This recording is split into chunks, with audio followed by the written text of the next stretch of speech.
नमस्कार दोस्तों। आज मैं आप सभी के लिए UP TET previous year question लेके आया हूँ मैथ्स के, जो कि बहुत ही इम्पोर्टेंट है। आग्रह करता हूँ कि आप सभी ध्यान से देखें। देखिए, पहला क्वेश्चन पे आते हैं। ये देखो, प्रीवियस ईयर में आया हुआ क्वेश्चन है। देखिए, 11 इकाई प्लस 11 धाई प्लस 11 सैकड़े बराबर होते हैं। तो देखिए क्या करते हैं, इसे हम सबसे पहले लिखते हैं 11 इकाई होती है 1 मल्टीप्लाई 1 प्लस 11 धाई 11 गुना 10 प्लस 11 सैकड़े 11 गुना सैकड़ा होता है 100। तो ये कर दी मल्टीप्लाई हमने 100। अब देखिए, 11 की 1 में गुना करेंगे तो 11 प्लस 11 की 10 में करेंगे तो 110 प्लस 11 की 100 में करेंगे तो 1100। अब इन सबको ऐड कर देते हैं। तो देखो, ऐड ऐसे करते हैं कि यहाँ पे लिख लेते हैं सबसे पहले 1100 फिर 110 फिर 11, इन सबको ऐड करना है। तो 0 0 और 1 कर रहे हैं तो 1 और 1 2, 1 और 1 2 और 1। तो टोटल कितना हो गया 1221। 1 2 2 1। ये आपका आंसर हो गया आंसर। उम्मीद करता हूँ कि आप सभी की समझ में आया होगा। नेक्स्ट क्वेश्चन देखते हैं। देखिए, संख्या 1 2 3 4 5 में 3 के स्थानीय मान तथा अंकित मान में अंतर बताओ। तो देखो, 3 का स्थानीय मान, तो देखो यहाँ पे 3 कितना है, इकाई दहाई सैकड़ा। तो 3 है यहाँ पे सैकड़े के स्थान पर, तो इसलिए 3 गुना 100 बराबर 300।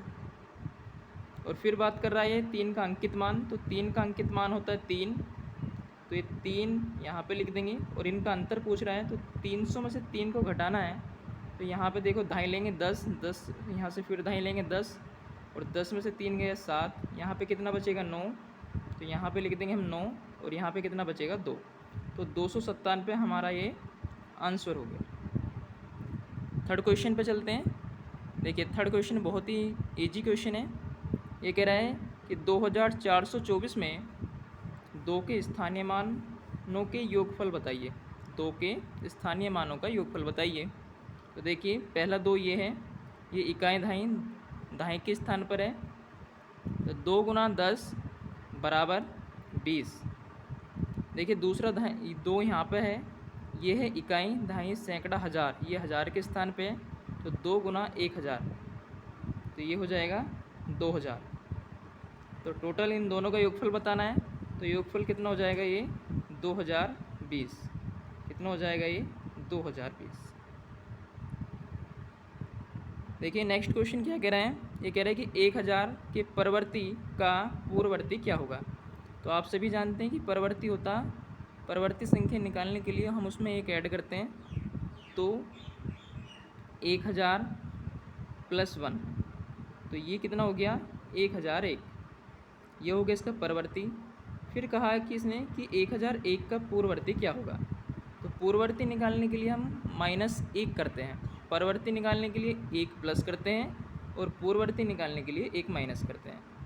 तो 1001 की पूर्ववर्ती संख्या निकालने के लिए हम क्या करेंगे, 1001 माइनस 1 बराबर 1000। ये आपका आंसर होगा। आशा करता हूँ कि ये चारों क्वेश्चन आपकी समझ में आए होंगे। नेक्स्ट चलते हैं 5th क्वेश्चन की ओर। 5th क्वेश्चन,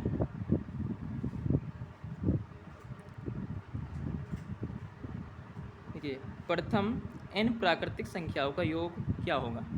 देखो, इस तरीके के question UP TET, C TET और सुपर टेट में बहुत ज़्यादा आते हैं, तो आप इन्हें कृपया ध्यान से देखें। देखो, n प्राकृतिक संख्याओं का योग, इसका देखो सीधा सीधा एक फॉर्मूला होता है, n कोष्ठ में n+1/2। देखिए दोस्तों, ये फॉर्मूला हम जब लगाते हैं जब प्राकृतिक संख्याएं क्रमागत हों, यानी कि सभी संख्याओं के बीच में डिफरेंस सेम हो। एग्जाम्पल देखते हैं। जैसे कि एग्जाम्पल दिया हुआ है कि 1 से 100 तक की सभी संख्याओं का योगफल ज्ञात कीजिए। तो इसमें हम पहले क्या लेते हैं, n कितना 100, ब्रैकेट में 100 +1 यानी कि n+1/2।